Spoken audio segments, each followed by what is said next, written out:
Hello students, I am Alok Singh and welcome to my YouTube channel Globus Coaching Institute. And students, जैसा कि next previous video में हमने demand and law of demand की बात की थी, तो आज हम बात करेंगे कि व्हाट आर द कॉजेज और the reasons behind the downward sloping demand. जो डिमांड कर्व है हमारा, ये डाउनवर्ड स्लोपिंग होता ही क्यों है ना, ये चीज जानने की कोशिश करेंगे कि ये जो डाउनवर्ड स्लोपिंग डिमांड कर्व ये क्यों होता है। तो एक चीज जनरली अगर आप प्रीवियस वीडियो में आप देखेंगे तो हमने बताया था कि डिमांड कर्व मैंने एक्सप्लेन किया था, हमने ये बताया था कि demand and price having inverse relationship. अगर प्राइस बढ़ेंगे तो डिमांड कम होगी और अगर प्राइस किसी कमोडिटी के कम होंगे तो डिमांड बढ़ जाएगी, है ना। और इन्हीं को हमने अप्लाई किया और एक डायग्राम फिल किया, यहाँ पर ड्रॉ किया सॉरी, और वो क्या कहा, उसको हमने क्या बताया कि ये है हमारा डिमांड कर्व।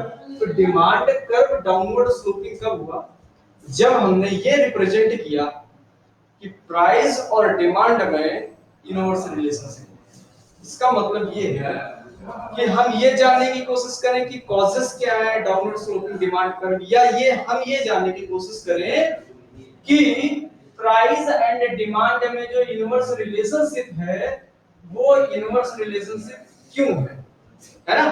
प्राइस और डिमांड में इनवर्स रिलेशनशिप क्यों है, अगर ये हम फाइंड आउट कर लें तो हम ये इजीली समझ जाएंगे कि डिमांड कर्व हमारा डाउनवर्ड स्लोपिंग क्यों है ना। क्योंकि जैसे ही हम इसके बीच में हम इनवर्स रिलेशनशिप एस्टैब्लिश करते हैं, हमारा डिमांड कर्व डाउनवर्ड स्लोपिंग होने लगता है। तो यहाँ पर कुछ पॉइंट्स गिवन है और यही कॉजेस हैं, यही रीजंस है जिनकी वजह से हमारा जो डिमांड कर्व है वो डाउनवर्ड स्लोपिंग है, ठीक है। तो अब हम समझते हैं कि पहला रीजन डाउनवर्ड स्लोपिंग का क्या होता है। डाउनवर्ड स्लोपिंग डिमांड कर्व या फिर प्राइस और डिमांड के बीच की यूनिवर्स रिलेशनशिप का पहला रीजन क्या है। तो फर्स्ट जो रीजन है, कॉज है, वो क्या है, law of diminishing marginal utility. जब आप नेक्स्ट चैप्टर में जाएंगे तो एक टॉपिक है कंज्यूमर बिहेवियर चैप्टर है, उसमें एक लॉ दिया है, law of diminishing marginal utility.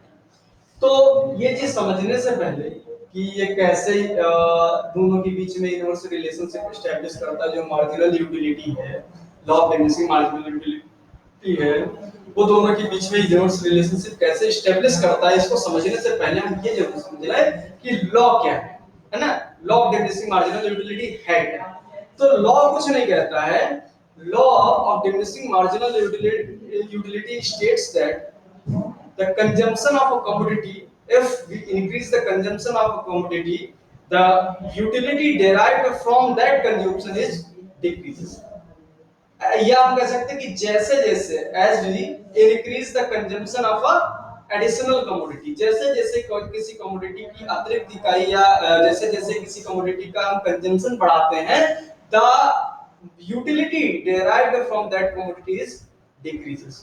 तो जो यूटिलिटी से डेराइव होती है वो कम होने लगती है, यही है law of diminishing marginal utility. समझते हैं, जैसे कोई सपोज आप बहुत ज्यादा भूखे हैं और आपने क्या किया कि ये कहते हैं कि आप बहुत भूखे और आपने एक ब्रेड जैसे ही खाया, ठीक है, या एक ग्लास पानी जैसे ही पिया, आप बहुत ज्यादा प्यासे, जैसे ही आपने एक ग्लास पानी पिया तो आपकी जो प्यास वो थोड़ा सा कम हुई और उस ग्लास से आपको सेटिस्फेक्शन यानी यूटिलिटी बहुत ज्यादा मिली, ठीक है।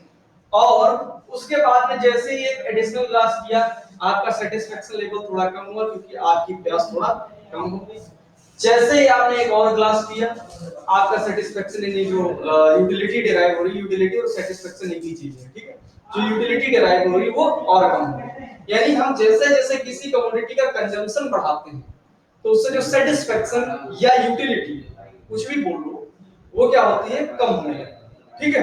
तो इन्होंने कहा कि यही लॉ है जिसकी वजह से प्राइस और डिमांड में इनवर्स रिलेशनशिप होती है और इसी इनवर्स रिलेशनशिप की वजह से डिमांड कर्व डाउनवर्ड स्लोपिंग हो जाता है। कैसे, इन्होंने कहा कि अगर किसी कमोडिटी की डिमांड बढ़ा दो, ठीक है, आपने एक रोटी खाई, जो सेटिस्फेक्शन डिराइव हुआ यानी मार्जिनल यूटिलिटी जो डिराइव हुई वो बहुत हाई थी।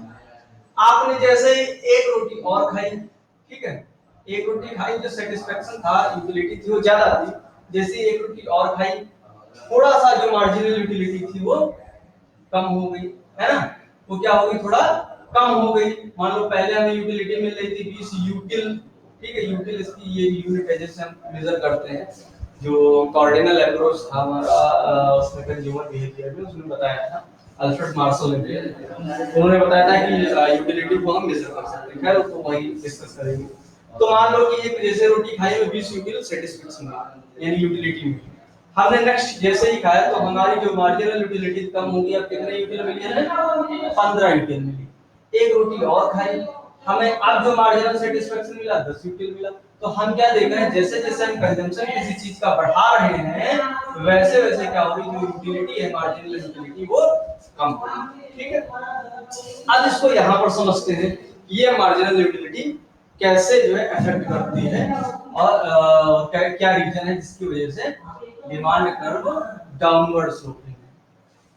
तो मार्केट में आप जाते हैं और आप हमेशा ये सोचते हैं, पहले एक चीज समझ लीजिए कि जब भी आप एक एज अ कंज्यूमर हमेशा ये सोचते हैं कि जितने रुपए आप खर्च कर रहे हैं यूटिलिटी हमेशा आपको उतनी ही मिले। अगर किसी कमोडिटी से यूटिलिटी आपको कम मिल रही है तो आप पैसा यानी आप जो प्राइस है उसके कम कर देंगे, और किसी कमोडिटी से अगर यूटिलिटी ज्यादा मिलेगी तो आप प्राइस बढ़ा देंगे। ये नॉर्मल सा है भाई। आप किसी भी कमोडिटी के प्राइस बढ़ा के कब देते हैं, जब उससे यूटिलिटी ज्यादा मिलती है यानी उससे सेटिस्फेक्शन ज्यादा मिलता है, और अगर उससे सेटिस्फेक्शन कम मिले तो आप प्राइस क्या करेंगे, कम कर देंगे, ठीक है। इसको यहाँ पर समझते हैं, उन्होंने कहा कि जो डिमांड होती है, अगर किसी कमोडिटी की डिमांड बढ़ा दी जाए, जैसे ही कमोडिटी की डिमांड आप बढ़ाएंगे, तो हमने क्या कहा, कमोडिटी की डिमांड यानी कंजम्पशन जैसे जैसे बढ़ाएंगे मार्जिनल यूटिलिटी यानी सेटिस्फेक्शन कम होगा। तो क्या होगा कि मार्जिनल यूटिलिटी हो जाएगी कम, क्योंकि लॉ भी यही कहता है कि डिमांड जैसे जैसे as the consumption will increase in the consumption the satisfaction derived from that particular commodity will decrease. तो जैसे जैसे किसी कमोडिटी का कंजम्पशन बढ़ाएंगे, डिमांड बढ़ाएंगे, उससे जो मिलने वाला सैटिस्फैक्शन वो कम हो जाएगा। और ऊपर एक कंडीशन दिया है कि कंज्यूमर क्या चाहता है, कंज्यूमर हमेशा ये चाहता है कि हम प्राइस उतना ही दें जितना हमें सेटिस्फेक्शन मिले यानी यूटिलिटी मिले। अगर यूटिलिटी कम होगी हम प्राइस कम देंगे, ठीक है। तो हमने क्या किया, जैसे ही डिमांड बढ़ाया उस कमोडिटी की यूटिलिटी मार्जिनल यूटिलिटी कम हो गई, और उससे क्या हुआ, फिर हमने प्राइस भी कम कर दिया। तो थोड़ी देर के लिए मार्जिनल यूटिलिटी को खत्म कर दो तो हमने क्या देखा कि डिमांड बढ़ा और प्राइस कम हो गया, और यही कंडीशन है जिसकी वजह से हमारा डिमांड कर्व डाउनवर्ड स्लोपिंग होता है। तो ये डिमांड बढ़ी और प्राइस कम हो गई, इसका रीजन क्या था, उसका रीजन था मार्जिनल यूटिलिटी। कि डिमांड बढ़ेगी तो मार्जिनल यूटिलिटी कम हो जाएगी, क्योंकि लॉ कह रहा है कि जैसे जैसे डिमांड बढ़ाओगी यूटिलिटी कम होगी, और यूटिलिटी अगर कम होगी तो कंडीशन दी है कि कंज्यूमर कभी भी यूटिलिटी अगर कम है तो प्राइस ज्यादा नहीं देगा, प्राइस भी कम कर देगा। तो यही पहला रीजन है जिसकी वजह से जो हमारा डिमांड कर्व है वो डाउनवर्ड स्लोपिंग होता है। दूसरा रीजन है इनकम इफेक्ट। यहाँ पर इनकम इफेक्ट की जो बात की गई है, इनकम इफेक्ट नहीं है बल्कि इसको हम बोले रियल इनकम। यहाँ पर इनकम का मतलब है रियल इनकम से, ठीक है, इससे मतलब है रियल इनकम। और रियल इनकम क्या होती है, परचेजिंग पावर, ठीक है। ऐसा नहीं कि इनकम का मतलब हमारी सैलरी या हम जो अर्न कर रहे हैं उससे नहीं है। यहाँ पर ये जो पॉइंट दिया है, यहाँ पर हमारा मतलब है हमारी परचेजिंग पावर। जैसे कोई कमोडिटी शुरुआत में आप परचेज कर रहे थे 100 रुपए की, ठीक है, 5 केजी आप परचेज कर रहे थे। कितना परचेज कर रहे थे, 5 केजी, ठीक है, रेट क्या था 100 रुपए। अगर उस कमोडिटी के प्राइस थोड़ा सा क्या कर दिए जाए, कम कर दिए जाए, ठीक है, और कितने कम कर दिए जाए, अब उसके प्राइस कर दिए जाए मान लो 80 रुपए, ठीक, कितने कम कर दिए जाए, 80 रुपए। तो अब आप कितना खरीद पाएंगे, पहले 100 रुपए में 5 केजी खरीद पा रहे थे, यानी 20 रुपए पर केजी के हिसाब से आप खरीद रहे थे। अब वो प्राइस हो गए कम, यानी 20 रुपए आपके क्या हो गए, बच गए। तो अब कहीं ना कहीं आप ज्यादा कमोडिटी खरीद पाएंगे, आप 5 की जगह 6 केजी खरीद सकते हैं, है ना। क्यों खरीदे? क्योंकि जैसे ही किसी कमोडिटी के प्राइस क्या हुए, कम हुए, तो आपकी जो परचेजिंग पावर थी, है ना, परचेजिंग पावर वो क्या हुई, बढ़ गई। जैसे इस केस में प्राइस हमने 20 रुपए कम किए, तो 20 रुपए हमारे बच गए। जो बचे हुए रुपए, this is the that is the purchasing power. तो परचेजिंग पावर हमारी क्या हुई, बढ़ गई। तो हम जहां पर पहले 5 केजी कोई कमोडिटी खरीद रहे थे, अब कितना हम खरीद रहे हैं, 6 केजी खरीद रहे हैं। रीजन क्या है? रीजन ये है कि हमारी जैसे ही किसी कमोडिटी के प्राइस रेट या प्राइस में हम कमी लाते हैं, तो जो परचेजिंग पावर होती है वो क्या हो जाती है, बढ़ जाती है। और जैसे ही परचेजिंग पावर बढ़ती है, तो जो डिमांड होती है वो भी क्या हो जाती है, बढ़ जाती है। ठीक है, तो वही चीज यहां पर बताया कि अगर किसी कमोडिटी के प्राइस बढ़ा दो, प्राइस अगर बढ़ा दो 100 की जगह 120 कर दो, तो क्या होगा, परचेजिंग पावर कम हो जाएगी, है ना। परचेजिंग पावर कम हो जाएगी, तो डिमांड भी क्या हो जाएगी, कम हो जाएगी। और अगर किसी कमोडिटी के प्राइस कम कर दो आप, तो परचेजिंग पावर क्या हो जाएगी, बढ़ जाएगी। ठीक है, जैसा कि आपने एग्जांपल के थ्रू भी समझ लिया। ठीक है, और जैसे ही परचेजिंग पावर किसी चीज की आप कंज्यूमर की बढ़ती है, वो डिमांड और ज्यादा करने लगता है। तो कुल मिला के बात यह है कि प्राइस बढ़ने से डिमांड घटती है, उसका जो रीजन है वो क्या है, दूसरा परचेजिंग पावर, है ना।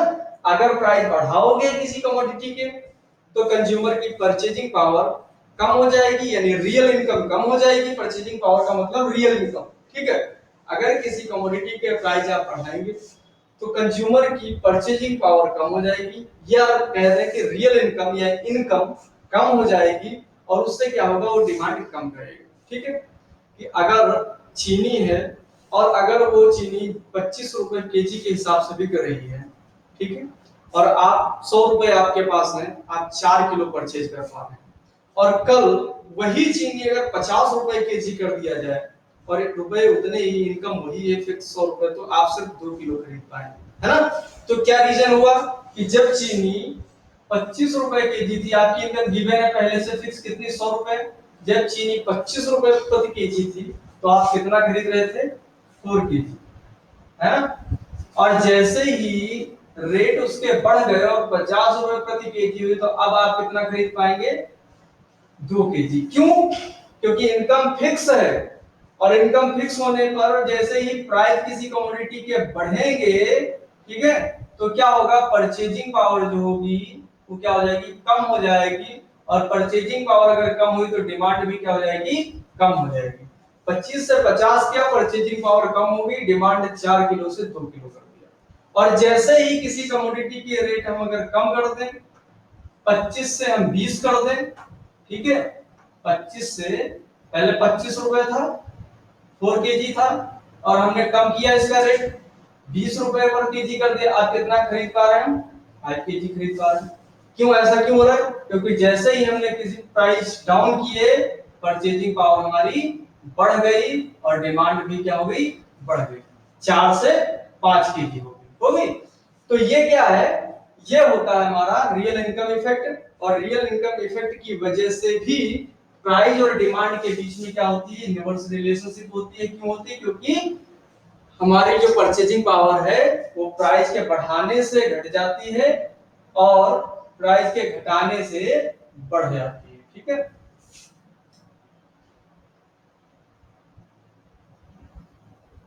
तो दूसरा रीजन क्या है, रियल इनकम इफेक्ट। और जैसे ही ये इफेक्ट आएगा, परचेजिंग पावर बीच में आएगा, तो प्राइस और डिमांड के बीच में इनवर्स रिलेशनशिप हो जाएगी। प्राइस बढ़ेंगे, डिमांड घटेगी, डिमांड बढ़ेगी, सॉरी प्राइस घटेंगे, डिमांड बढ़ जाएगी। रीजन क्या होगा, परचेजिंग पावर, और उससे क्या होगा, हमारा जो डिमांड कर रहे हो डाउनवर्ड स्लोपिंग हो जाएगा। नेक्स्ट पॉइंट है सब्स्टिट्यूशन इफेक्ट। अगर एक और चीज है, प्राइस और डिमांड के बीच में इनवर्स रिलेशनशिप का या डिमांड करके डाउनवर्ड स्लोपिंग का एक रीजन और है, वो क्या है, सब्स्टिट्यूशन इफेक्ट। मान लो कोई कमोडिटी टी है, मान लो टी कमोडिटी है, ठीक है, हम टी की अगर बात करें, तो टी के प्राइस है 20 रुपए पर केजी और कंजम्पशन है 10 यूनिट, और उसी टाइम कॉफी है जो सब्स्टिट्यूट गुड है, कॉफी के प्राइस है 40 रुपए प्रति केजी और डिमांड है 5 यूनिट। ठीक, तो अगर टी के प्राइस में या कॉफी के प्राइस में हम क्या करते हैं, गिरावट कर दें, थोड़ा सा डिक्रीज कर दें, तो उससे क्या होगा, प्राइस हम 20-40 की जगह 20 रुपए प्रति केजी कर दें, तो क्या होगा, जो टी के कंज्यूमर होंगे वो ये कहेंगे कि भाई अब तो टी भी 40 रुपए प्रति केजी है और कॉफी भी 40 रुपए प्रति केजी है, तो ये लोग जो 10 यूनिट कंज्यूम कर रहे हैं लोग कहेंगे कि ऐसा करते हैं आप टी को छोड़ दो, जब सेम ही अमाउंट पे करना है दोनों चीजों के लिए तो हम ये क्यों किए, फिर हम कॉफी लेंगे कंज्यूम करेंगे तो इसको 10 यूनिट इसकी डिमांड बढ़ जाएगी और डिमांड कितनी हो जाएगी 15 यूनिट, और टी की डिमांड कम हो जाएगी, है ना, कॉफी की डिमांड बढ़ जाएगी और टी की डिमांड कम हो जाएगी। तो दूसरा रीजन क्या है, सब्स्टिट्यूशन इफेक्ट। अगर रिलेटेड गुड्स के प्राइस में किसी टाइप का कोई चेंज हुआ, अगर रिलेटेड गुड्स के प्राइस आपने कम किए तो हमारी जो मेन गुड्स है जो जिसकी हम बात कर रहे हैं उसके प्राइस कांस्टेंट है तो उसकी डिमांड कम हो जाएगी, और अगर रिलेटेड गुड्स के प्राइस बढ़ा दिए तो हमारे गुड्स की डिमांड बढ़ जाएगी। ठीक है, तो ये हो गया सब्स्टिट्यूशन इफेक्ट। अब बात करते हैं इंक्रीज इन द कंज्यूमर। अगर कंज्यूमर बढ़ जाए, ठीक है, अगर कंज्यूमर बढ़ जाए तो क्या होगा, तब भी प्राइस और डिमांड के बीच में इनवर्स रिलेशनशिप हो जाएगी। ठीक है, नेक्स्ट पॉइंट है सर्वल यूजेस कमोडिटी। अगर किसी कमोडिटी के वेरियस यूजेस किए जाते हैं, ठीक है, तो क्या होगा, अगर किसी कमोडिटी के प्राइस बढ़ाओगे और उसके वेरियस यूजेस हैं और प्राइस हाई है तो लोग क्या करेंगे, उसमें जो जरूरी चीजें उन्हीं का कंजप्शन करेंगे, वो वहीं पर यूज करेंगे, अदरवाइज उसकी डिमांड कम कर देंगे। भाई कोई कमोडिटी है उसके प्राइस उसके बहुत सारे तरीके से हम यूज करते हैं, बहुत जगह यूज करते हैं, 4-5 जगह यूज करते हैं, ठीक है, और प्राइस बढ़ जाए तो हम क्या करेंगे, कहेंगे ऐसा करो जो एसेंशियल है उसके लिए सिर्फ अभी डिमांड करो, बाकी चीजों का जो है बंद कर दो। और अगर उसके प्राइस कम हो जाए तो वेरियस यूजेस हैं तो हम क्या करेंगे, अब और जितनी चीजों के लिए हम यूज कर सकते हैं उतनी चीजों के लिए यूज करें, यानी डिमांड उसकी बढ़ा दें। क्यों, क्योंकि प्राइस उसके कम हो चुके हैं। ठीक है, तो ये रीजंस थे जिनकी वजह से जो हमारा डिमांड कर्व होता है वो क्या होता है, डाउनवर्ड स्लोप में होता है। अब हम बात करते हैं exception of law of demand. What are the exceptions, कहां पर लॉ ऑफ डिमांड अप्लाई नहीं होता है।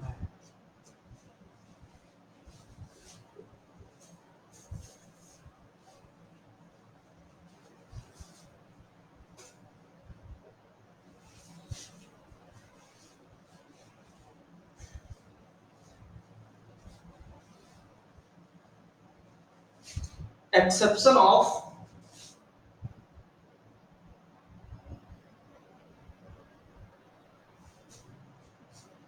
लॉ ऑफ डिमांड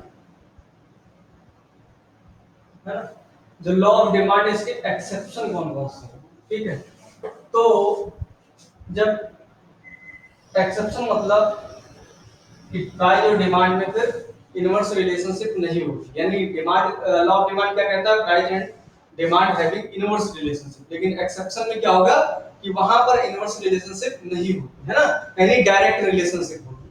अगर किसी कमोडिटी के प्राइस P है और डिमांड D है और अगर उसके प्राइस हम क्या करें, बढ़ा दें, P से P1 कर दें तो डिमांड भी उसकी क्या हो जाएगी, बढ़ जाएगी, D से D1 हो जाएगी, और अगर प्राइस उसके कम कर दें तो डिमांड भी उसकी क्या हो जाएगी, कम हो जाएगी और D 0 हो जाएगी, है ना, D 0। तो ये क्या है, और यहाँ पर अपवर्ड स्लोपिंग जो हमारा डाउनवर्ड डिमांड कर्व होगा वो अपवर्ड होगा, है ना। तो ये है हमारे exception of law of demand. अब कौन कौन से गुड्स हैं या कौन कौन सी कंडीशंस हैं जहां पर ये लॉ अप्लाई नहीं होता है। तो पहली जो कंडीशन है वो ये है कि गिफन गुड्स जो होते हैं, गिफन गुड्स जो होते हैं वहां पर लॉ ऑफ डिमांड अप्लाई नहीं होता। बात आती है कि गिवन गुड्स क्या है। तो गिवन goods are those inferior goods. क्या होते हैं ये इंफीरियर गुड्स? इंफीरियर गुड्स मतलब लो क्वालिटी गुड्स, है ना, जिनकी क्वालिटी बहुत लो होती है, जिसको बहुत ही लो इनकम वाले लोग, जो गरीब लोग होते हैं, वो कंज्यूम करते हैं। तो गिफन गुड्स जो होते हैं वो भी इंफीरियर गुड्स ही होते हैं, लेकिन Giffen goods are those inferior goods who don't have substitute, है ना, जिनका कोई सब्स्टिट्यूट नहीं होता है। उन जिन इंफीरियर गुड्स का कोई सब्स्टिट्यूट नहीं होता, उन्हीं को क्या बोलते हैं? गिफन गुड्स बोलते हैं, है ना। तो यहां पर लॉ ऑफ डिमांड अप्लाई नहीं होता है, ठीक है। अगर गिफन गुड्स के केस में देखा जाए, अगर इन गुड्स की जो डिमांड है, प्राइस है, अगर वो बढ़ा दिए जाए तो उनकी डिमांड भी क्या हो जाएगी? बढ़ जाएगी, ठीक है। कोई भी कमोडिटी है जो लो काफी पुअर लोग कंज्यूम करते हैं, और अगर उसके प्राइस बढ़ा दिए जाए, ठीक है, तो क्या होगा? जैसे ब्रेड है, और ब्रेड के अलावा कोई गरीब आदमी उससे कम कीमत पे दूसरी चीज कंज्यूम कर नहीं सकता, और वो कंज्यूम करना जरूरी है।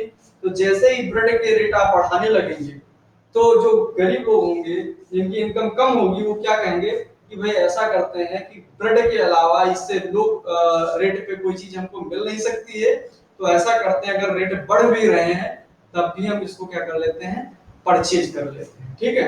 और अगर गिफन गुड्स में अगर उसके प्राइस कम होने लगेंगे, तो उसकी डिमांड भी कम होने लगेगी। क्यों?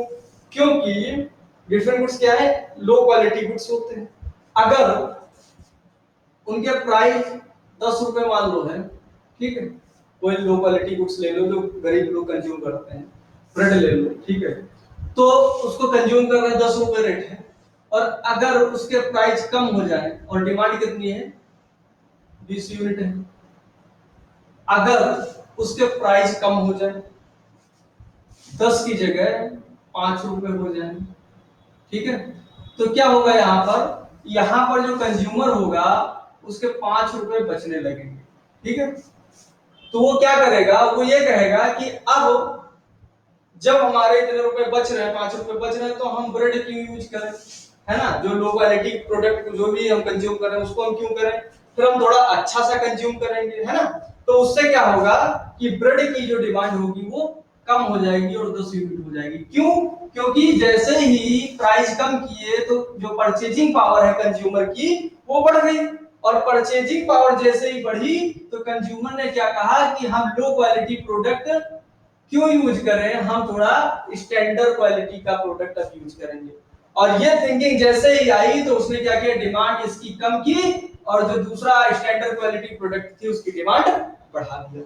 दूसरी चीज, अगर इसके प्राइस बढ़ा दिए जाए, ठीक है, गिफन गुड्स के प्राइस बढ़ा दिए जाए, लो क्वालिटी गुड्स के प्राइस बढ़ा दिए जाए, ठीक है, 10 से अगर हम इसके 20 कर दें या 15 कर दें, ठीक है, इसको बढ़ाया और क्या कर दिया? 15 कर दिया, है ना, 10 से बढ़ा करके 15 कर दिया, तो कंज्यूमर क्या सोचेगा? कहेगा कि इस कमोडिटी के अलावा लो रेट पे दूसरी कमोडिटी अवेलेबल नहीं है, यानी इसका कंजम्पशन हमें करना ही करना है।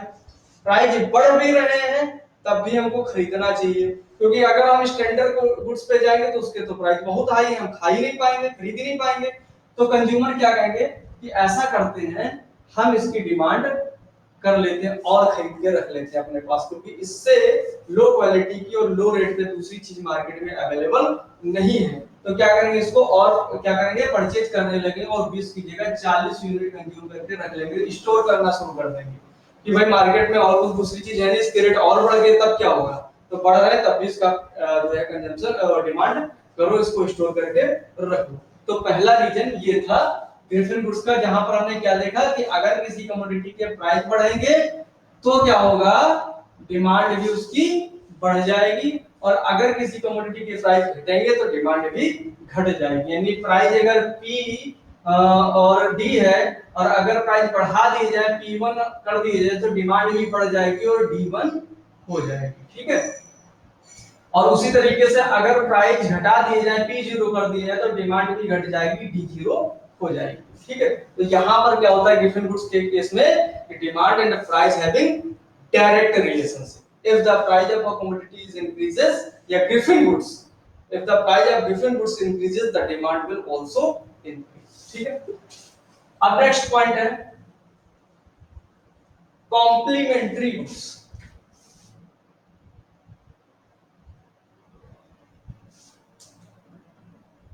कॉम्प्लीमेंट्री गुड्स, जो कॉम्प्लीमेंट्री गुड्स होते हैं जैसे कार एंड पेट्रोल, तो उस केस में भी लॉ ऑफ डिमांड अप्लाई नहीं होता। ठीक है, अगर कार के डिमांड कार की डिमांड अगर बढ़ेगी तो पेट्रोल की डिमांड बढ़ेगी, क्योंकि पेट्रोल कौन कंज्यूम करता है, कौन लेता है, जिनके पास कार है। अगर कार की डिमांड बढ़ेगी तो पेट्रोल की डिमांड बढ़ेगी, अगर कार की डिमांड घटेगी तो पेट्रोल की डिमांड भी घट जाएगी। यानी कॉम्प्लीमेंट्री गुड्स कौन होते हैं, जो हम एक साथ कंज्यूम करते हैं, है ना, जिनकी एक से दूसरे की डिमांड डेराइव होती है। ठीक है, तो उसको बोलते हैं हम क्या, कॉम्प्लीमेंट्री गुड्स। तो कॉम्प्लीमेंट्री गुड्स के केस में भी लॉ ऑफ डिमांड अप्लाई नहीं होता है, क्योंकि डायरेक्ट रिलेशनशिप होती है। अगर एक कमोडिटी की डिमांड बढ़ेगी तो दूसरे की बढ़ेगी, और घटेगी तो दूसरे की घटेगी। ठीक है, अब नेक्स्ट पॉइंट है आर्टिकल ऑफ स्नो।